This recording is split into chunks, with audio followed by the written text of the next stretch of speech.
এটা আগের চাইতে অনেক ভয়াবহ। 2004 না কত জানি আরেকটা আগুন, ওর চাইতে ভয়াবহ এটা ক্ষতি হয়েছে মানুষের। এই আগুনটা যদি একটা হেলিকপ্টারও যদি এই জিলাতে পানি দিত নিয়া এ পর্যন্ত আসতো না, 10-12টা রুমেই সমস্যার সমাধান হয়ে যেত গা। কিন্তু একটা হেলিকপ্টার দিস না, আমাদের আসছে, ফায়ার সার্ভিস আসছে, কিন্তু চিপা দিয়ে ঢুকতে পারে না। ওই আসার তো কোনো লাভ নাই, লাভ আছে? এটা যদি কোনো সরকারে যদি একবার বলতো যে আমরা একটা হেলিকপ্টার পাঠাই দিই, তাহলে এই সমাধানটা হয়ে যেত ভাই। আমার এতটুকু ক্ষতি হইতো না আমাদের ভাই, আমাদের অনেক ক্ষতি হয়েছে। আমার নিজের 7টা ফ্যামিলি, আমরা এখানে থাকি, প্রায় 7-8 লাখ টাকার উপরে আমাদের হয়েছে। তাহলে এইভাবে যদি আরো অনেকের আছে, আমার ক্যাশ টাকাও গেছে প্রায় 80-90 হাজার টাকার উপরে 7টা করে।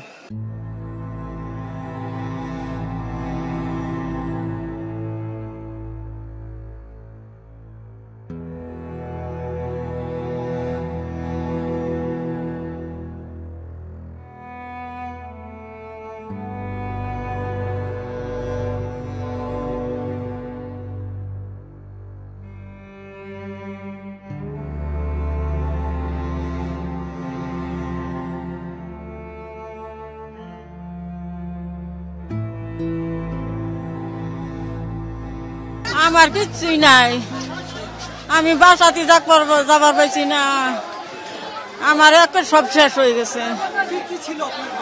ঘরের মধ্যে বহুত কিছু আছে, সব পুড়ে গেছে। হ্যাঁ, আমি অনেক খালি ওই কোন দিনের বছর না, আমার আর কিছুই নাই।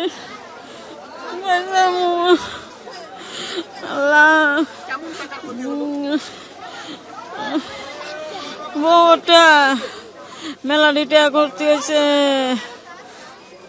আল্লাহ গো, আমি কামও গেছিলাম গা, আবার পেছি না, এনে বই হয়েছি।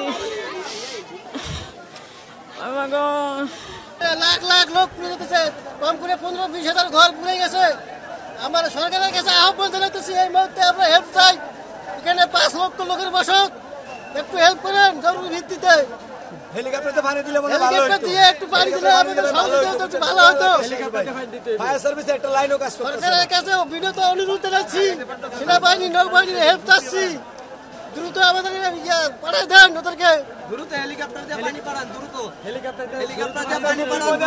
আমরা প্রায় 5 থেকে 7 লাখ লোকের বসত বাড়ি, এখানে করালের গণবসতি, ব্যবস্থা করেন। সরকারের কাছে বিনীত অনুরোধ।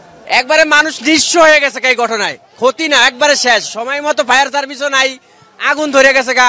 নিবানো, আগুন ধরার পরে যদি ফায়ার সার্ভিস যায় তাহলে তো আগুন নিবে না, বুঝলেন না? সময় তো ছিল না, আস্তে আস্তে মনে করেন এক কোনা শেষ, তাহলে কিভাবে আগুন নিবে? এমনও ডে কেয়ার আছে, এই ডে কেয়ারের ভিতরে 50টা 60টা করে বাচ্চা এক রুমের ভিতরে, 50টা 60টা বাচ্চা এক রুমে রাইখা এরা চাকরিতে গেছে, জামাই বউ চাকরিতে গেছে, কিন্তু এই বাচ্চাকে তো 2-3 বাইর করতে পারবো না। আপনারা বলেন, মিডিয়া কর্মীকে বলেন সাহায্য করতে, যাতে ফায়ার সার্ভিসের গাড়ি আসুক, বাচ্চাকে সাহায্য করুক। এখানে অনেক অসহায় বাচ্চা আছে যে বাচ্চাকে মধ্যে ডে কেয়ার বলে, যেটারে 50টা 60টা বাচ্চা একটা বাড়ির ভিতরে রাখে, তারা 2-3 দেখে, কিন্তু এই 50টা 60টা বাচ্চা তো 2 বাইর করতে পারবো না। পারবো? আপনাকেও এই মিডিয়ার মাধ্যমে সাহায্য করতে বলেন। অনেক বাড়িঘর আছে ভাই, দইরা পুরা ছাই হয়ে যাব। বলেন ভাই, আগুনটা আপনার লাগে মাগরিবের আজানের আগে অথবা পর দিয়া লাগে, কিন্তু ভয়াবহ আগুন আপনারা নিজ চোখে দেখতেছেন, এখনো জ্বলতে আছে। ফায়ার সার্ভিসও আগুন নিভাচ্ছে, আমাদের এলাকাবাসীরও আগুন নিভাচ্ছে, কিন্তু এখন আমরা নিভাতে পারছি না।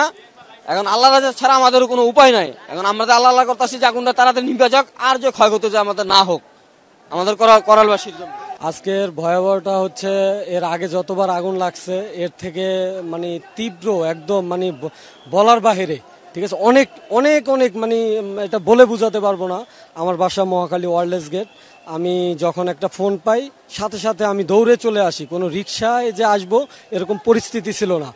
আসার পরে আমি এখানে প্রথম 20 থেকে 30 জন লোক নিয়ে বালতি দিয়ে পানি দিয়ে ছিটিয়ে আগুন কিছুটা নিয়ন্ত্রণে রাখি, যে এই বাজারে যাতে আগুন না লাগে।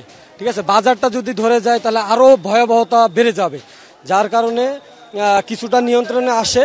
আর একটা রাস্তা ছিল এখানে, এই রাস্তাটার ওই সাইডে যাতে আগুন না যায় এই জন্য মনে করেন যে আমি এই সাইডটায় খুব মানে নিজের জীবনে ঝুঁকি নিয়ে মানে যতটুকু সম্ভব ওইভাবে নিয়ে আমি কাজ করছি।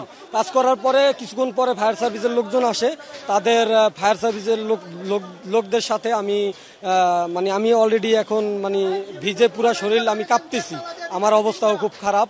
আমি তাদের সাথে জনগণের মানে দেশের যে সাধারণ মানুষ তাদের জানমাল রক্ষার্থে যেভাবে কাজ করার দরকার ওইভাবে আমি তাদের সাথে শুরু থেকে ছিলাম, এখনো আছি।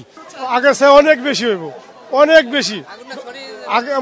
আগের বার তো মনে করবো 2-3 ঘন্টা নিয়ন্ত্রণ নিয়ে যেতে পারছে, 4-5 ঘন্টা নিয়ন্ত্রণ আনতে পারতেছে না।